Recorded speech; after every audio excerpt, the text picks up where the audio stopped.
everyone for coming. I'm Mary Mills from the admission office, and appreciate you being here. Morgan Phillips is our director of college counseling, and so she's going to lead this portion of our Lunch and Learn, and we'll have some time coming up for some questions and answers too. And I'm happy at the end to answer any questions about application process. Okay, thanks, Morgan. Great. All right, thank you. Well, welcome. It's nice to see you all this fine, rainy morning. It's not morning, I think. It is lunchtime now. I've got, I think, 9 slides.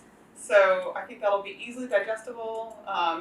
Enough, not too long that it will lose your attention, but enough that you'll leave here knowing a bit more about how college counseling works at St. Mary's. My sense of this program is that it's built into a year-long Lunch and Learn series. So this is meant to be really the college counseling portion, and if you attend all of them, you'll probably be an expert on the school. So we're knowing that we're seeing I'm seeing that lane as much as I can with my remarks today. So this is just a little bit about. I'm gonna move this over here. Is this okay? We can let it back over here. Okay. Just a little bit of my background and some context here. So and you also have this is your introduction to the other 2 college counselors. So I have a bachelor's and a master's in education, and a few years ago I did a graduate certificate in counselor education.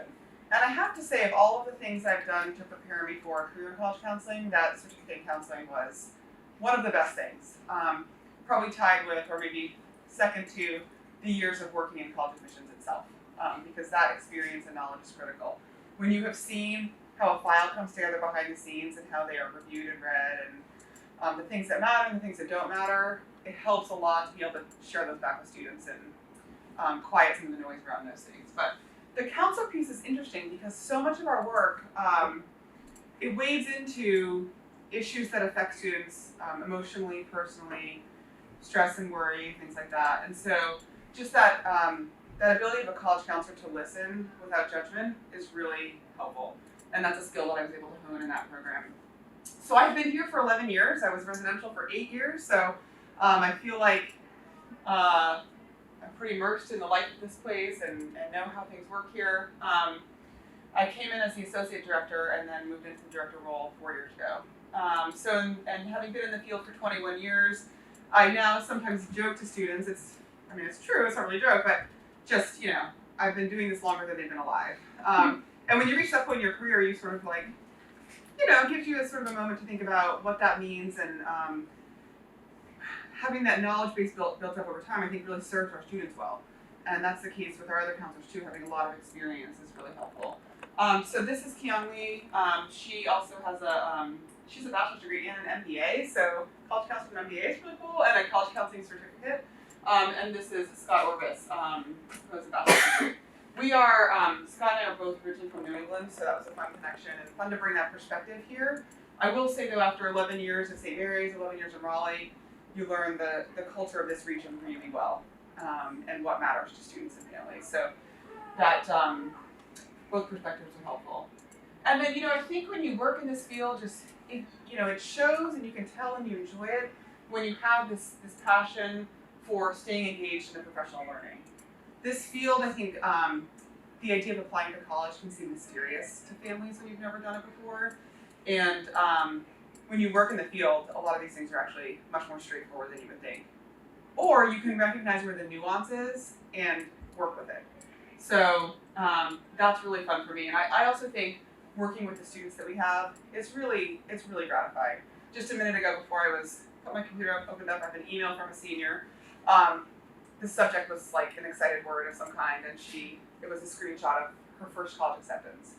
So that's, when you have those moments, you're like, this feels good. The work we do matters. And when students share those decisions, we can kind of enjoy them as well.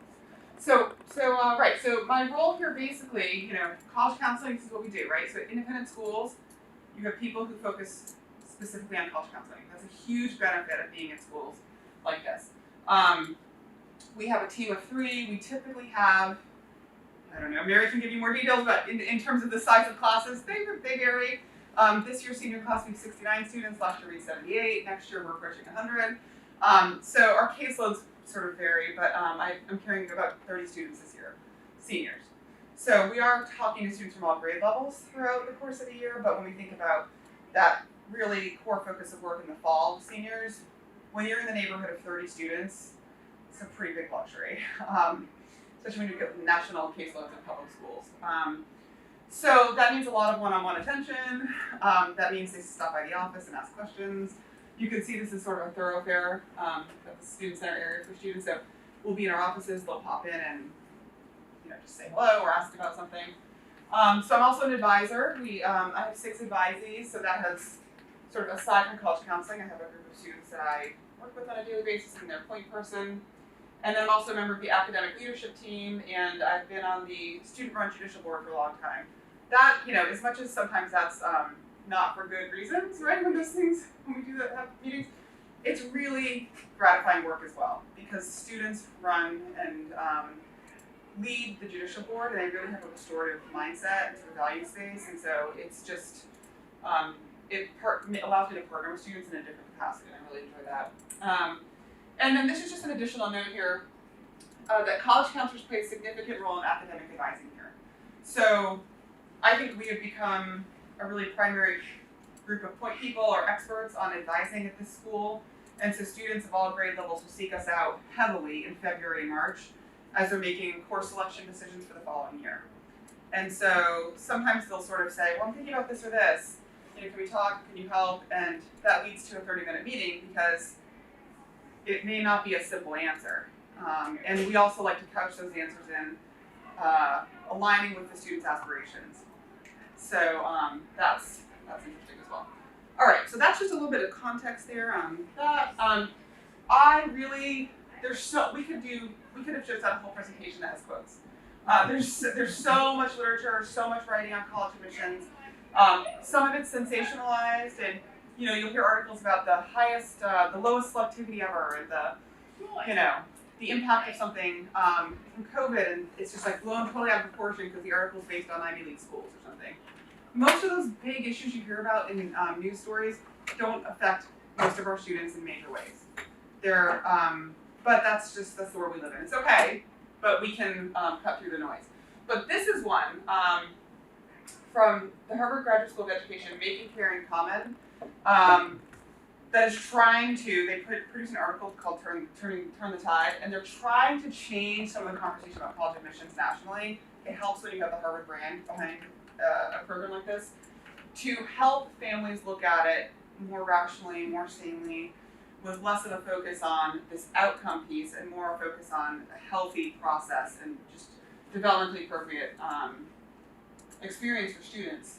And so if you think about, we could probably align this with your high school choice for your child as well. If you think about college choice or choice of education for your students, when this is a guide, it's really healthy, and we see this, families that operate like this, students have less stress, less anxiety.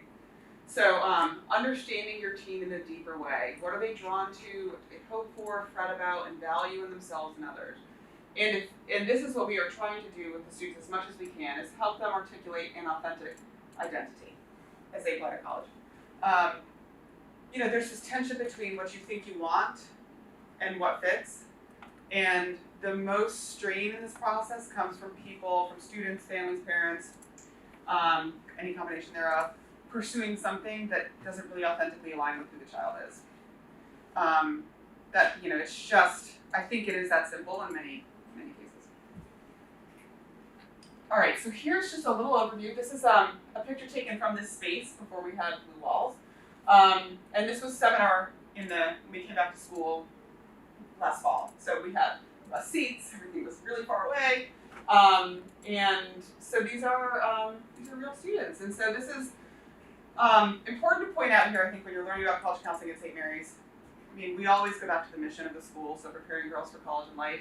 And because we've got the word college in there, I just want to make sure that we know that, we're aware of it. We're a college prep school. All of our students are planning to go to college. That doesn't mean there might not be a gap year on the way, or the occasional student who might be interested in talking about community college as the first step. Those things are both rare, but the goal and sort of the baseline is that students here are planning for college. So we are here to support that as much as we can. We are available to students and parents in all grade levels. We'll meet with ninth graders sometimes on request by them. We will not ask a ninth grader to come in for a meeting, but if there's a need that arises or the student wants it for usually course selection types of conversations or summer planning, we're happy to talk with them. As I was preparing this, I thought to myself, like, I need to put an asterisk or some kind of caveat on this point, because the reality of a college counselor's life through November 1st is that if it's not a burning issue, we'd really rather wait after November. I mean, it's better served for the seniors that we're not taking time away from them in the fall. So if we're asking somebody to hold off a little bit, it's to say, you will get the same benefit when you're a senior. The seniors are desperate for our time. So the asterisk is, at most times of the year, probably not close to deadlines. We're just getting over that time of year, so it's exciting. And the time we spend with students through seminar helps us get to know students from the beginning. We're going into ninth grade seminar next week, so that's going to be our introduction to them as people, for us as college counselors, and building some knowledge and comfort with talking about college that will then carry with us in the coming years. So here's another real life picture. So this was, if you were in the chapel, just imagine that you would get to see the space where this happens. And now you're in it, so this is the real thing. So in seminar, are you aware of seminar? Can I reference that a little bit? Okay. Seminar is a grade level course preparing all students. It's pass-fail. And it's meant to be sort of that real world applicable learning. And it has specific tracks that are woven throughout for each grade level. And so our role in seminar is sort of, as I just referenced, to go in and see ninth graders. We'll go and see ninth and 10th graders a few times a year. We're in with 11th graders a few times in the fall, and then periodically, pretty constantly throughout the spring, because that's when college planning is picking up. And then the senior seminar, they're in the space, they're with us, that is it. That's what we're doing in the fall. So for seminar in grades 9 through 11, well, maybe I should say 9 and 10. In grades 9 and 10, it's exposure to the college counselors. It's starting to think about what matters, what values do you have, what assumptions do you make. One of the things we're doing with ninth graders next week is looking at this sort of game that we created where there's a list of famous people and having the students try to identify where they went to college from a list of colleges. And I mean, you might get somebody who kind of picks up on it early, but it runs the same every time we do it. It's the same thing. They're always focused on, well, if they're this person, they must have gone to Harvard, Princeton, whatever, like any school's name that's highly selected that we know. And when it's like, actually they went to, it helps them have that moment of like, oh, you can be successful from lots of different paths. So when we get in with ninth graders and we're able to start that, it helps sort of low key. We're not going in there to ramp up their worry. We're going in there to tone it down. And that would be the same for 10th grade as well. We'll teach them things like how to research a college and what to look for online. So when we get into 11th grade, it really starts to shift. And things like planning for test prep or taking tests start to come up in junior year. And we know that they're starting to think about college more. They feel like junior year really matters a lot, which it does. And so we are working to, on more practical matters, a little bit less philosophical, but a little bit more like really getting into the work of things. They'll do a resume in seminar in the fall of junior year. In the spring with college counseling, we'll pick that back up and put some more polish on it. So that means that going into the summer, every junior has a draft of a resume, which is helpful when you're then doing college applications in the fall. So, 9th through 11th grade seminar, I'm sure you'll hear more about as you investigate St. Mary's, but just to know that college counseling is a thread that's woven throughout it all 3 years. And then for seniors, they are broken up into small group settings. Some classes are this size. They're in here with us. We have them 2 days a week, and with our AD schedule, that's just when those periods fall. And we spend, the first day of the week is more instructional, reviewing the common application or things like that. Or essay writing for colleges, or interviewing, or financial aid. And the second day of the week is working time. So they're just in here, everyone has their computers out, and they're doing their thing.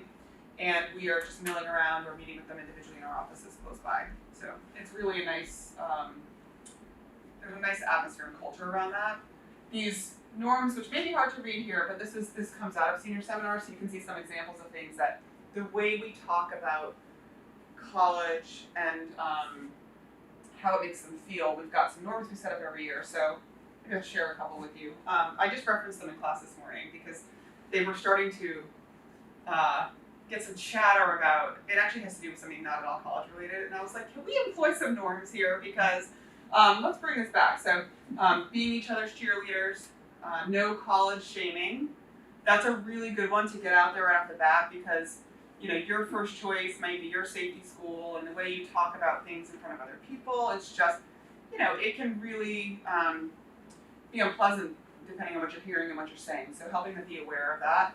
They also talk a lot about this first one that says, don't say to somebody, I don't really see you there. They get that a lot from adults in their life, and they find it sort of offensive. Like, why? What does that mean? I mean, they feel like it's an unfair thing to say, because they might see themselves there. Be thoughtful when asking questions. That's around privacy. Like, what are you implying? They are trying to practice that. It's hard when adults don't practice that, but they try. I mean, they'll be at their part-time job, and someone will be like, oh, you're a senior? And then they go through their series of questions, and it's just the culture we live in, but we're trying to help arm them with ways to respond that's appropriate to an adult, but not having to disclose every piece of personal information. I would say we find that students, the more selective the schools are that they're applying to, the more privacy they want. So, and being present in everything we do. That's probably a good one to end there. Okay. Okay, so we still have a few things. How are we doing on time here? We're doing well. Good. Okay. Yeah. Okay. Good, I can keep going. Okay, so individualized approach, I think you've gotten that feeling. We're meeting with students. We typically schedule 30-minute meetings with them as frequently as they need them, or as we can fit them in. There's really no one-size-fits-all. There's no cookie-cutter thing. I mean, it's just we meet the student where they are, and we want to understand what their dreams and goals are, what aligns with their family values, and support them to get to whatever that thing is. Sometimes I say to them, I don't care where you go to college, right? Because I'm not going, it's not for me, and I'm not trying to insert or I'm trying to avoid putting my values on their choices. Now some of that you just have to acknowledge, right, sometimes, but it's really for them to choose, it's for their families to choose. What we want is for them to open doors, to have choices, because students who have more choice at the end of the day, unless they've done something that's binding and really, but generally having choice helps people feel more successful in the outcome. Not excessive choice. We're not just seeking lots of acceptances just for our egos, but to be thoughtful about that choice. And so the thing that sometimes I say to families that we see ourselves as more of the insurance agent. We might want to expand your worldview and help you think about things you haven't otherwise considered, but we also want to make sure that you will have enough acceptances at the end that you have good choices, whatever that means for you. So, we travel to local, national, professional conferences. In September, Keon and I went out to Seattle for our national conference. It was lovely. So much good learning that comes from these events. It's just, if you are immersed in this world, the professional development is it's great. Our conferences typically bring together college counselors and admissions professionals from, well, really the world. I was at a breakfast for the University of St. Andrews in Scotland where I went on their counselor program a few years ago. And then you'll be at a session learning from, premier writers in the field, right? So it's just, there's so much there, and it helps us know what the noise is, what makes this mysterious, and then to help bring that back to families to go, well, look, this college was presenting at a conference, and here's what they said about this. Or I can tell you this doesn't matter, this does.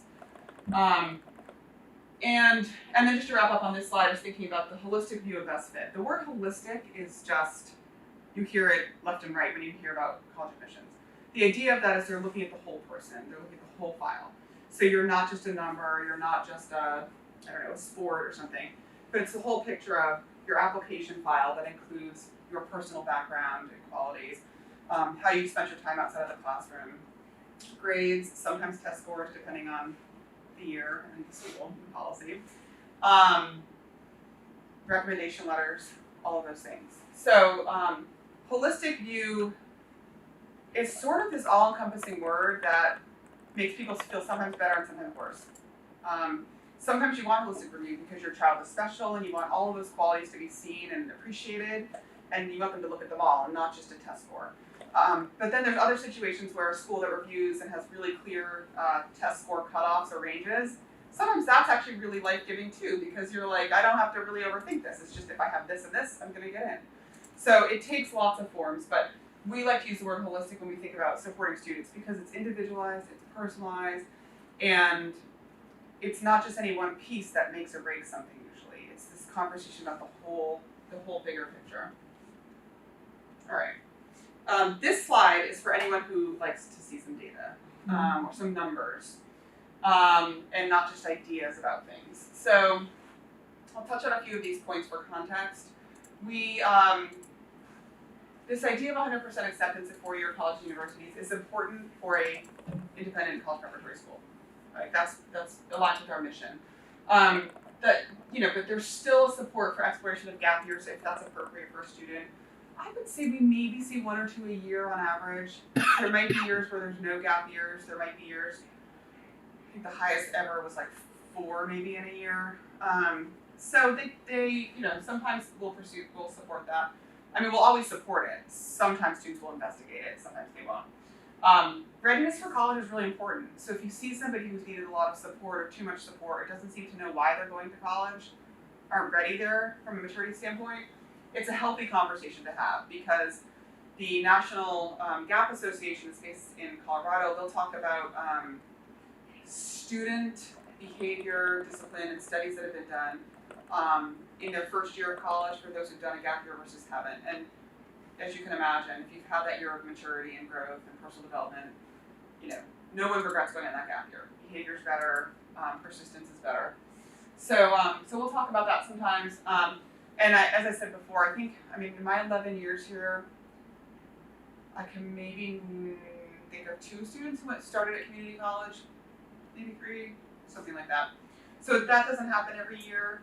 But there's the most recent student who did that. She just felt like financially for her family, and her goal was to get to NC State. Didn't think she'd be a candidate right away, and so she just thought, I'm going to do this. And following up with her afterwards, it really was a great choice and set her up for the success for her path that she needed. So with all of these things, we like to talk to them, and it relates to the norms. Like, it doesn't matter where you go. If you are happy with it and you own it, everyone else will respect the choice that you're making. And so when people feel embarrassed about it or ashamed, that's where the problems come. But if you're like, yeah, this is where I'm going, it's great. Everyone's happy for you. This number of 70% I think is interesting. So looking at in a given year, the senior class is admitted to approximately 70% of the places they apply. So this also cuts through a little bit of that media noise around selectivity. Yes, there are plenty of schools out there that are admitting 5 to 10% of their applicants, or 1 to 10%. That get a lot of press, but really our students are having lots of good news in the process. So I just think that's a good, even though it's kind of a rough piece of data, it's a good piece of data to help you see, oh, okay, this actually it works out. We feel like we're not sure, we're worried, but when it really comes to it, they're all getting into college, if they want to. I always add that for the students, because you'll have that person who's like, what if I don't want to go to college? Like, do I need to go to college? And again, that's like a family choice that we are not here to critique, but if you want to go to college, we absolutely can help you get there. I also add the data on the percent of students going out of state. I think it's just helpful context, or it's interesting being a school that's in North Carolina, being a boarding and day school, and we have students from many states and countries, and so our population just sometimes, the matriculation list or where our students enroll can sometimes look a little different than other schools in the state. And when you see this percent growing over the last 3 years, I also think that's interesting because we're still in COVID. So I would have assumed that it might be going the opposite direction. Not dramatically, but that's what I might have thought, that people might stay closer to home. But we had plenty of students in that class of 2020, when things were just starting to shut down, who had acceptances in North Carolina, including UNC, and decided to go to other places that were out of state. And last year, that 58%, that's probably the highest it's ever been, or close to it. So you can see the next layer of detail of where they're going in the highest numbers on these 2 pages. I think these are in some of the admissions materials, so you may have seen them before. in the Southeast, you'll notice that UNC and NC State are where, they're enrolling the highest number of students for those who are staying in state. And then I guess, sort of looking at the rest of it, that's pretty typical. Even in a given year, it'll change by 1 or 2, but the school list stays fairly stable. You can also see there's a range of selectivity there. I think that's a good representation of our students, their backgrounds, their aspirations, where they want to go. I can just look at this list and think of people who have chosen to attend these schools and the reasons why. It just covers such a huge range. Like, you'll have students who are going to UNC because it was a reach and they couldn't believe they got in, right? You'll have somebody where it was a safety school and there was a scholarship offer that made it, or a programmatic offer that made it compelling. So many things. For non-Southeast, this also stays pretty stable over time. Boston College has always been one that our students will look at and pursue. GW often attracts students who are interested in politics and law and things like that over the years. Boulder is probably a new one that's been coming up in the last 5 years. We've seen more and more students applying and enrolling, and that's been a fun change for us to see. Anything else I should say on these? Some of these would have early decisions, so binding options. You'll see some students employing those options. Yes. What's the last school on the regional summit? Clemson. Mm-hmm. That's also, I would say, we've always had students enrolling, but students seeing it as their first choice, I would say that has increased in recent years. So sometimes students will see that as a first choice and not apply to UNC because they just don't want to be in North Carolina, which is not typical in this region. So, that's interesting. Do you have any questions on this slide or anything you want me to add on the data point?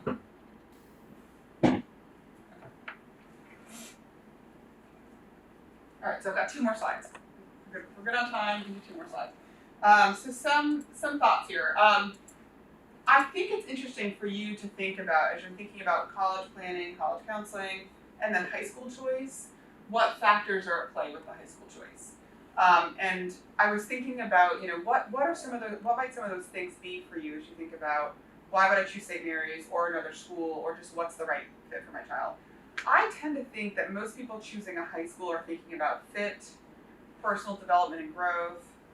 There's probably a financial component to these choices, and where your child will thrive. Right? Mostly, there might be other pieces too, but and then I think if I asked what will be important for your child's college choice, I think naturally for some people, the answer to that starts to move into a different category of things, thinking about prestige and selectivity, brand, in a different way. We see that with our population, and that's where things can start to get a little off kilter. Because if you think about, fit, match, my student will thrive, it's a financial fit, all of those things. If you apply that to college choice, you'll be fine, right? And the way that you talk to your child about college choices will align with that and be really healthy. And I think just this world that we live in, sometimes it promotes that if you apply to 6 schools, of course you're going to go to the one that's the most selective. Well, if you get in here, you're definitely going, right? If it's the place that admits the least amount of students. And why is that? I find that interesting, and I like to push back on it, or sort of have that dialogue sometimes with friends or colleagues or parents or students, because we have equated like the hardest thing to get with being the best thing. And sometimes then you lose sight of thinking about what's the classroom experience like for this child. Also in this region, there's a bit of a bias or preference towards bigger is better. For sports, maybe for Greek life, for just, I've been at a small school, now I want a big school. And when we're a school of 300 students, you can imagine that most every college they apply to is quite a bit larger than this high school. And so it's just trying to figure out really, but what fits the student? There's some students who are like, I really want you to be known. I said this to a student recently. If you go to a school with 30,000 students, you'll be fine academically. You'll do the work and you'll succeed, but will you be known? Or will you just be sort of anonymous throughout college? And maybe that's what the person wants, right? But it's good to think about, because a school with 4,000 or 5,000 students or 8,000, there's still an opportunity to be known in a way that's different than a school with 30 or 40,000. And sometimes they haven't thought about how that will feel. So we like to engage them on that when we get a chance to. When I think about measuring success and student outcomes, when I think about, this is a picture with some of my advisees, and some of them are in college now. And I think what I was thinking about as an anecdote for you is to look at the students in this picture and think about what they would have predicted for themselves or thought that they were aspiring to when they began high school, or landed here at least, and where did they end up enrolling, right? We do have a vermilion in this picture for our Durham folks. So, you know, we've got represented on this screen, not all the students are in college right now, but Wake Forest, University of Georgia, UNC Chapel Hill, University of Wisconsin at Madison, and Appalachian State. That's just a really good snapshot of the diversity and the range of where students go and what's a fit. So I think that's helpful to see that they all landed somewhere. They landed where they were supposed to, where they were meant to, if you will, a place that aligned with their background and profile. We also know that there's always the option of transferring, right? So, and I think sometimes we think about going to college as this is the end. You just get into college, you just have to get in. Then you graduate high school and everything's glorious after that. And we like to also talk to students about college is the next 4 years, but it's not the end of your life. It's just the next 4 years of your life. And so thinking about how you use that, you know, if you don't land at a place that's the right fit, then you figure that out. But I think people get really caught up in high school. I have to have some certain brand when I leave high school to be able to say this is where I'm going. And the more we can kind of calm that chatter a little bit and think about what really fits them, I think is healthy for our students especially. And then just another quote for you. This book, Who Gets It and Why, have any of you ever seen this book? You might find that it's a great little Amazon purchase and a nice read over the holidays. It's just, there are lots of great books on college admissions. This one I really like because the way that Jeff Salingo talks about the college admissions process is based on spending a year observing and watching 3 admission offices and a lot of historical research and stuff too.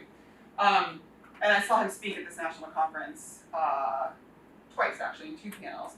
And so he shares some things that are data, research-based, also just anecdotally from watching the colleges review candidates. And I think this is just a great thing to leave you with because to think about this teenage brain is still maturing throughout high school. So when we're like, well, what do you want to study, or what's your favorite, or what are you going to major in? If this is true, that every month in high school is meant to be like a year to adults, then it's important as parents that you're paying attention to those changes or allowing space for the change. Some students get so sort of narrowly focused that when they feel like they realize they want to try something else, it just causes this sort of, I don't know, mini crisis sometimes, maybe it's a major crisis, of like, who am I, what am I good at? When really, they're going to figure out in college what they should major in. They don't have to know that in high school all the time.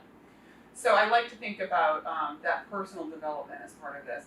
And so what's interesting to me as having been in this field as long as I have, there's a story that Salingo tells at the beginning that's talking about the increase of marketing to families and to students and college admissions and some of the things that were done. And so when I was at the University of Vermont, I worked with one of the companies that's in this book. And I was like, yeah, that's exactly what they did. And that's how it felt, and that's what it led to. For some institutions, it led to increased selectivity because they were doing more marketing like maybe a traditional business, less like education, more like a company business, right? And so they're just, trying to promote applications. So you get more applications, you can deny more people. Your US News and World Report ranking goes up. There's all these things that, if you think about it, you're like, but this is education for children. Why is that needed? But it's why places like Tulane have become so selective in the last 10 years because of some of these practices. And it makes people want it more. So in a way, there's a piece of success with that.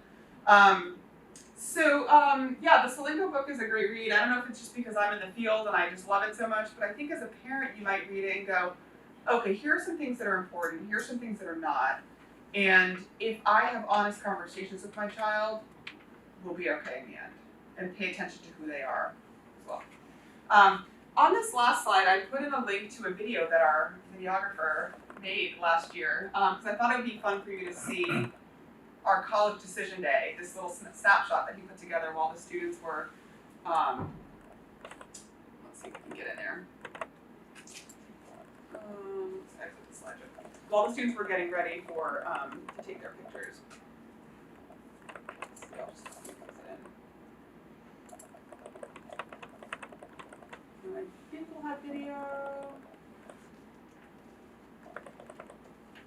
I'm also in the background of this, which is a side note here. You can see it okay.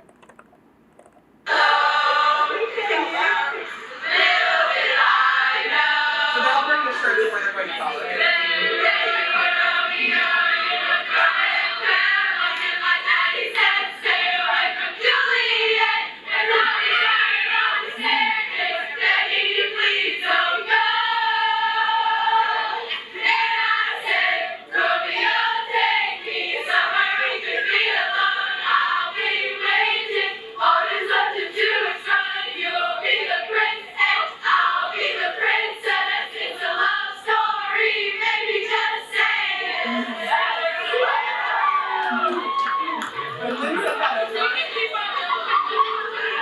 After that day, I was like, that is, I mean, they just break out. I forgot I made that.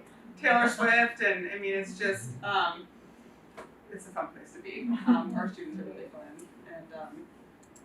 and friendly and great to work with. When I was in advisory this morning, my students came by and I said to them, they're mostly juniors, actually juniors and sophomores.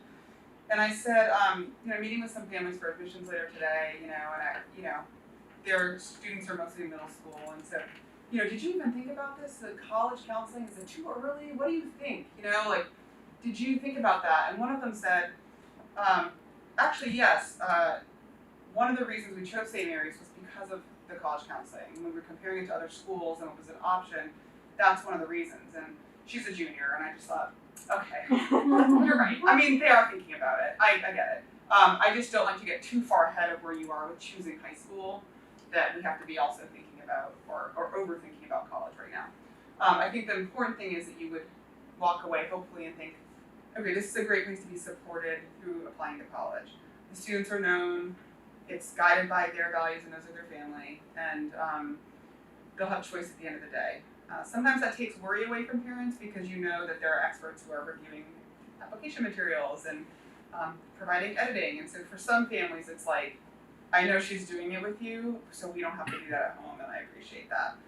It can remove some of that pressure for families. And then there are families where parents do a lot of the review, and that works out really well. So we see it all, but our students are really great, and hopefully you'll get a feel for that on, if not this visit, future visits as well. So I think we have some time for questions or conversation or anything that Mary allows us to do in our remaining time. Yes, You're in charge. What do we do? We can break into Taylor Swift's side. Well, Yes. Does anyone have any questions for Morgan? I could expand on anything. If there's anything that's not college counseling related, we could touch on that too. Yeah. How do you divide up like who gets who? That's a good question. There was a time where it was strictly alphabetical. We would just chop the alphabet, and we stopped doing that entirely because we wanted to sort of look at each class as we go through, with other qualities as well. So boarding and day students, and where are they from? Are they domestic or international? Do we have a rapport or relationship with the family previously from a older sibling? And just what are the students' strengths, weaknesses, support needed, and how do they best align with the counselors? So I guess I would say now it's, we sort of, actually at my former school, Williston, Northampton, Massachusetts, we called it a draft. So sort of drafting students, so you're sort of just going around the list and assigning them based on what we think would be a good fit.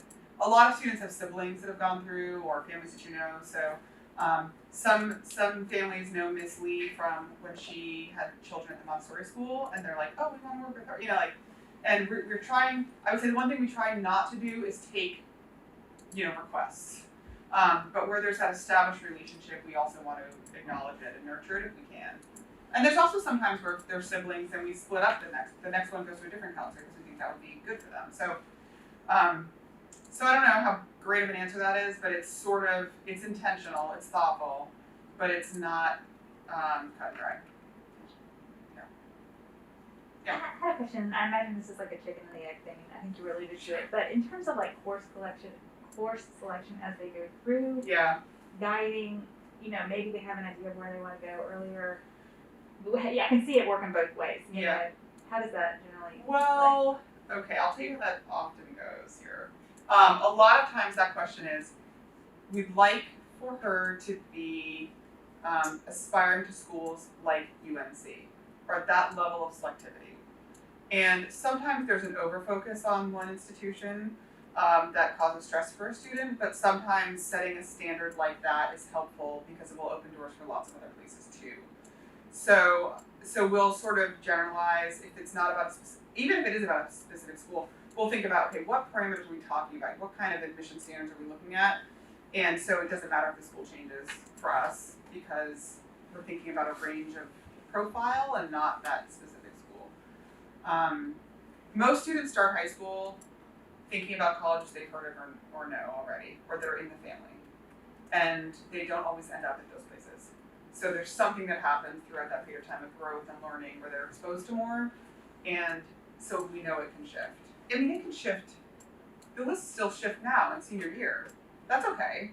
As long as you get, you're focused and intentional, it's okay. So the academic advising also, I would say, it has to be about what the student has done so far and what the teachers think is a good next fit. Now that's really the basis of it. We will overlay college to that, but it's what are the teachers seeing in the classroom firsthand and what do they think is the best next fit for that child. So you might say, I'd like to get into Harvard, but you're getting grades that don't support AP classes, right?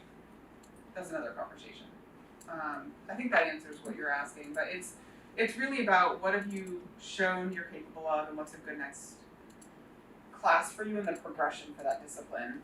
It does relate though too, sometimes the student will be like, I don't want to keep taking a language, or I don't want to take science this year. And it's like, okay, well, what are you thinking about college? Like, what are your plans? What are your strengths and weaknesses? We can play down the weaknesses. We can try with course selection, and we can play up the strengths, but we also have to think about just because you don't like something doesn't mean you should stop taking it from a college prep school standpoint. So it's really, I like it because it's like a puzzle for each student. It's fun to put together. Yeah. I noticed on the list there weren't any, or I didn't notice any all women's colleges. And does that conversation come up at all? It does. Yeah. Okay. So the reason why that is because they're not in high enough numbers. Okay. And it's not that they don't exist, but it's just not hitting. Those were like the biggest volume schools, and so I don't want to confuse that with the overall picture of it. We have alums at women's colleges right now. So we have students every year, probably, goodness, let's start with Meredith because it's our neighbor.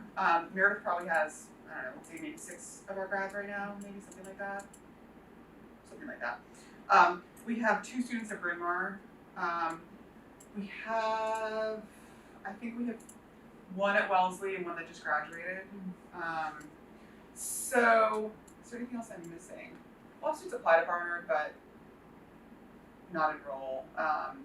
It's tricky because when you get to a certain level of selectivity, you have lots of choice. So even if they'll have highly selective women's colleges on the list, they're not necessarily choosing them at the end of the day. The other thing I hear a lot from our students is, I've already been to an all-girls school. I don't want that again. So one thing I think is important to point out is that for students who end up at a women's college, it's not usually because they wanted a women's college. It's because of the location of the school, the programs that are offered, sometimes the ranking or selectivity of that place, sometimes just a fit. And so it's very uncommon for students to come into our offices and say, I really want a women's college. But they do enroll at them in some ways, so yeah. I think sometimes with some of those, it's like, what's the context of that school? Because in Philadelphia, for example, if you're at Bryn Mawr, you can take classes at other co-ed schools that are nearby. Same with Barnard, and same, for a lot of our students, the girls who graduate go on to Meredith, they've got the NC State social scene right there. So there's a balance that I think they appreciate of not feeling isolated.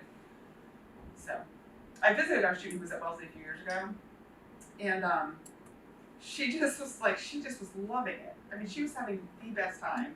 She joined the crew team and hadn't done much crew in high school and was the coxswain, and she made friends on the Harvard team. And like, so her male friends were from Harvard, and just through that pitch, I mean, it's just really interesting to see how that evolved. So, anyway, it takes all forms, lots of anecdotes. Yeah.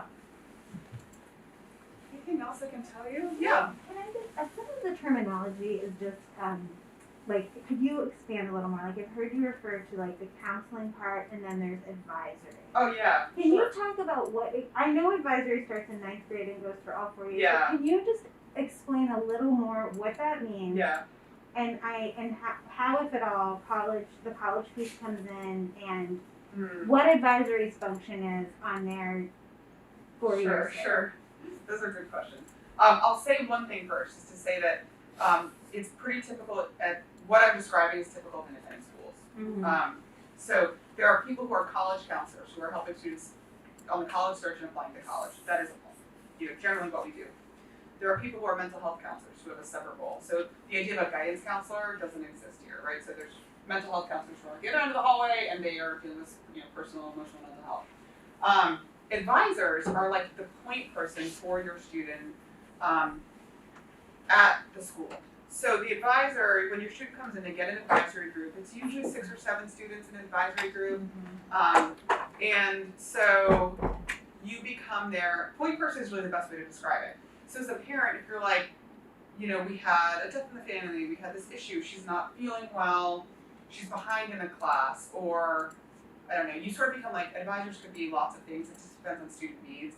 But if you as a parent have a question, you're gonna go to the advisor first. So you might say, she seems to really be struggling in AP US history, like what's going on? She told me she can't retake this test when she wants to. So I might reach out to the teacher and go, can you tell me like what's actually going on here? And then get their version of it, come back to the parent and go, okay, we talked about this, whatever, we resolved it, or we made this. So you kind of help with life. But earlier we had a 30-minute advisory block, and they just came and sat in my office and we just chatted. We have lunch with our advisees on Like, Wednesdays. it's throughout the week. I mean, it's every week. Like, it's regular. Yeah, it's regular. We sit with them in chapel. Yeah, okay. They're like our little school family. I don't want to Okay. use the word family, but if you said like, who's most like your parent at school, it's your advisor. Okay. But I don't want to like cross too many boundaries with that. It's just we're like they're like I might go watch them play in a tennis match or dance in the orchestra, the dance show. So we know sort of their lives and their family. Like parents might email me and say, this came up in our family, I just want you to know. You don't have to do anything, but I want you to know. Or she's going to be out of school because we have this.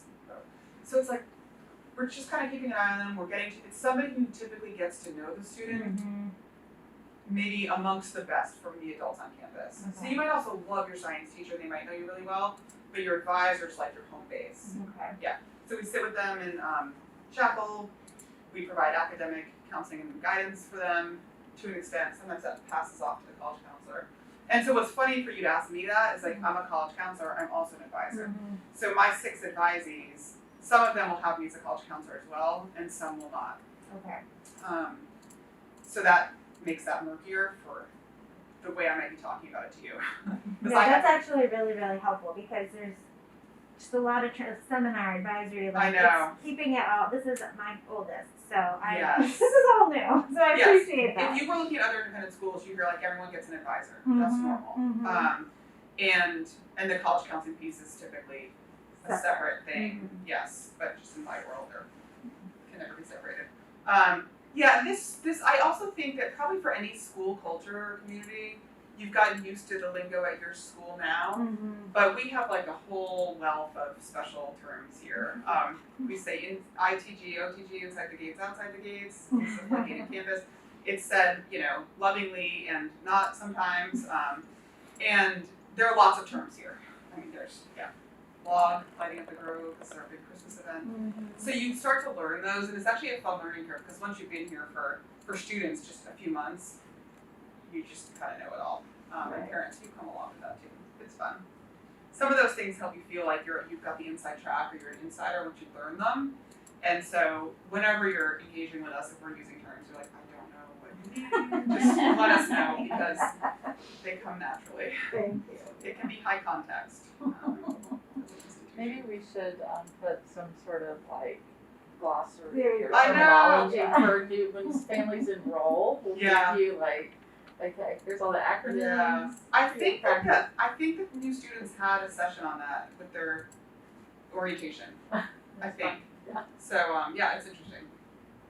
So Well, we've got about 5 minutes, so we want to make sure that we're, staying close to our time frame, and we know that you've taken an hour out of your day. We do have lunch available to grab and go, just here in the middle of the hallway. I hear they're delicious. They are delicious. I mean, of course. Not any different than our normal diet home food. They're just also very good. Any other final questions or things that we can answer for you? I would just wrap up and say just like people a lot to look forward to. I mean, this is high school can be really fun and gratifying, and going through the college process is also really illuminating, and it's fun to celebrate with them. We're just getting into that, so it's a great year. But next time you visit, depending on what it is, this bulletin board out here we'll switch it over so it'll be logos of the schools that the colleges that students have been admitted to. So it started. I think so far we have Ole Miss, ECU, Belmont, Auburn, Clemson, Arkansas. Yeah. That's unusual for us. This is probably where and Wake Forest. So we want a few more, so it's more robust. But Georgia's coming soon. That'll hit a lot of students. South Carolina, yeah, it's exciting. And I thought I hit the print on both sides button, but I obviously did not. But there's a list of our other upcoming lunch and learns that are coming up. What's And next? Next is seminar. So Yeah. there you go. See, I was just giving you a teaser. That's right. Yeah, when you hear that'll probably give you more of a view of the inner workings of 9th through 11th. It's really, I'm glad I didn't go any further on that.